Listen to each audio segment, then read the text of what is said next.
But we do like to end our show on a light note. We gave a lot of info. Our viewers learned a lot. Hopefully they can ask questions. If you leave comments, we will answer them. But we're going to end on a light note with a lightning round. So you guys ready to do a quick lightning round? I'll ask a question, have you both answer, and then we'll just go through these real quick. Top of your brain. Okay. So, let's start with what job did you want when you were young? Was it a teacher, or did you want to be a trash man, an astronaut? Go ahead, Judy. I think there was always an educator inside of me, but I would have loved to have been a sportscaster. Ooh, good answer. Good answer. Go ahead, Duffy. I think I jumped around a lot when I was little. Yeah, I don't remember anything. I think fireman was in there I do know, like when I went to college, like I went all through middle school and high school wanting to be a veterinarian. And then they made me take chemistry, and I realized. Yeah, the chemistry will wash you out. Yeah. Yes. What's a childhood experience that you can look back on and see how it shaped who you became? Go ahead, Duffy. Being a big sister. Nice, me too. Yeah. Mm-hmm. Being the child of two people that grew up in the Great Depression and sacrificed everything for my brother and myself to have a better life. That certainly shaped me and motivated me. That's why we'll let it at that. Nice. No, Beautiful. continue. I want to hear. That's why. I was just going to go. It should be like to be continued. Down the road of with great freedom comes great responsibility. That's what I learned. We are at our best when we are helping each other and taking care of each other. Mm-hmm. Amen. What is a public figure who influenced you? Go ahead, Judy. Oh, geez. Mm-hmm. I would say I've had several educational mentors. David Volkman, who's now my boss, was my boss at Susquehanna and PDE. Mike Clements is my mentor. He lives in Florida. Pat Spielbauer, who is the mother of, passed away of cancer. People that guided me, the mentorship thing was really huge. Mm-hmm. Yeah, you said public figure. Mm-hmm. Yep. Or anyone. You could pick a family member, someone close to you. Someone influence you, or someone. Yeah. Mm-hmm. I know it's now, and this isn't my life, but like Michelle Obama, like she's so often, like even before Judy mentioned, like she so often puts the best words to how I feel and I think, and it makes me feel rallied, Mm-hmm. You know what we talk about here at home? We talk about the world needs another Oprah right now.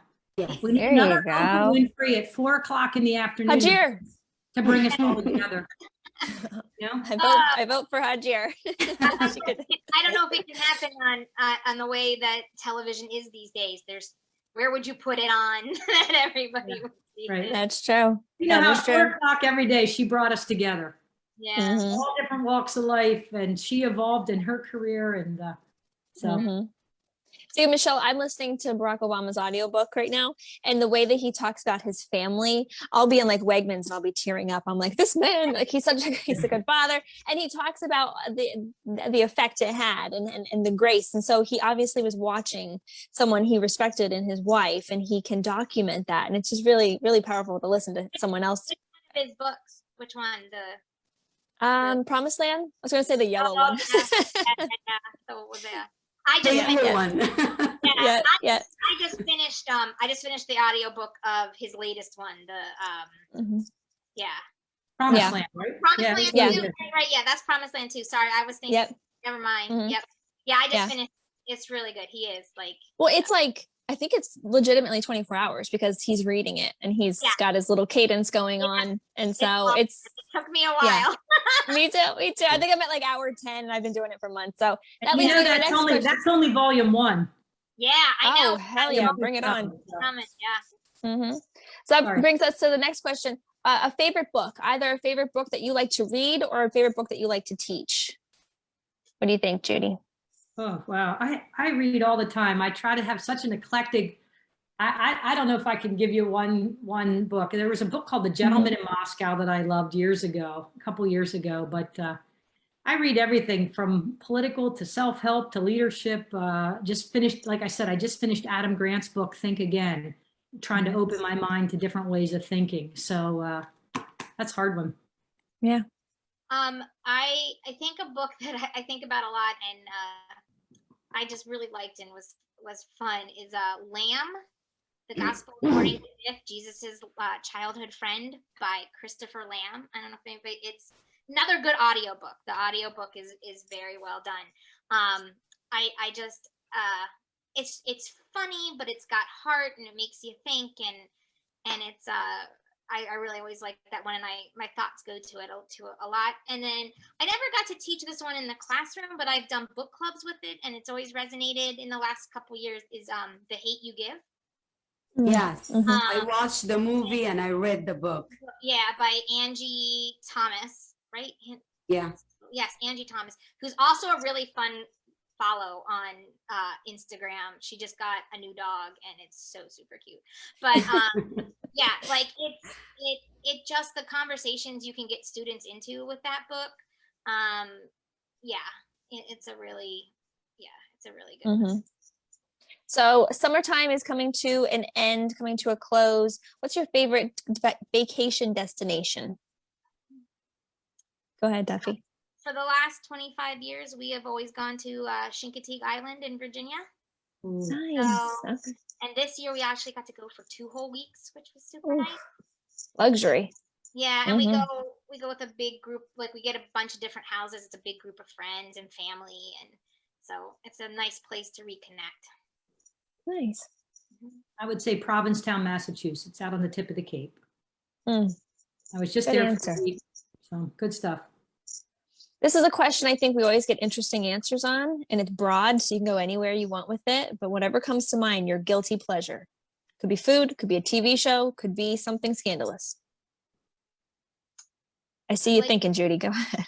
I think, it has evolved over the years. Maybe I used to say ice cream or cheese, but Mhm. I hadn't really gotten into since COVID hit binge watching TV like Schitt's Creek, or now I'm really into Ted Lasso on Apple TV. Oh, My God, it's so good. it's Like, so good. Oh, we'll have to it's like share during theories COVID, of it what's was going to like- happen. all right, everybody go to their separate corners and work, and then we'll come back, have dinner, and then we'll watch a few episodes. Fridays are now Ted Lasso days in my Yeah. house. Yes. Yeah. Ted Lasso, that I don't know if anybody's seen the last episode yet, but Oh, yes. oh my God, I'm like, we're gonna watch this on Christmas every year. I Like, know. Yeah, there you go. There you go, Duffy. yeah, I think though for me specifically, it's cooking competition shows. Oh, I'm a sucker for a silly cooking. I mean, first of all, Great British Bake Off is one of the most amazing TV shows. Oh, yeah. Put on You TV. and my Absolutely. kids both. Yeah, but eat any of them. I'm a sucker for any of them. Like I don't know. Mhm. I don't know why, but they. I like the Great British Bake Off because it's not quite so like I get anxious for the other ones. Like Yeah. they're like opening up a basket and they're like, it's Yeah. sugar cookies and ketchup, make something. And I'm like, oh my God, I can't handle it. I know. And then I take it too personally. There was just the one there's the silliest one that they just had on Crime Scene Kitchen, which like What? That doesn't even sound right. it's like they set up they call it Crime Scene Kitchen, but like basically what they've done, the crime is someone has been in the kitchen baking something, and the bakers have to figure out what it was they baked and try to Interesting. recreate it. Like and it was hosted by Joel McHale, if you know from Community and Soup and Mhm. stuff. He was very silly, and it was and it was over the top because they had all the Ah. lights, and the ridiculous set. But I will give You it pulled me from not on board to on board in like one sentence. Crime Scene Kitchen, it's like yeah, but it was like baking in an escape room. Right. Yep. Yeah. Okay, and we will end with my favorite question. What's something you're looking forward to personally in your family and your job? Like back to school time is one of my favorite times of year. So what are you looking forward to? What's exciting to you right now? Go ahead, Duffy. Sweater weather. Good answer. I want my sweater back. I want to wrap. Uh-huh. I want a cocoon. There you go. Good answer. What do you think, Judy? Change of the seasons. I can't imagine living anywhere where the seasons were the same all year. So we love creating moments for our friends to come over and watch football or, go to a baseball game in the spring or whatever. So I'm just looking forward to the change. Although I said I will not take any pumpkin spice things before September 1st. I will not. I've already done it. You We got follow no something. rules in this house. We have no rules. We'll pumpkin Yeah. spice in August. We'll get Christmas music all year long. There you go. I lean salted caramel. I like when the salted caramel stuff comes out. That seems to come along with pumpkin spice for some reason. So I'm a sucker for that. Yeah. Perfect.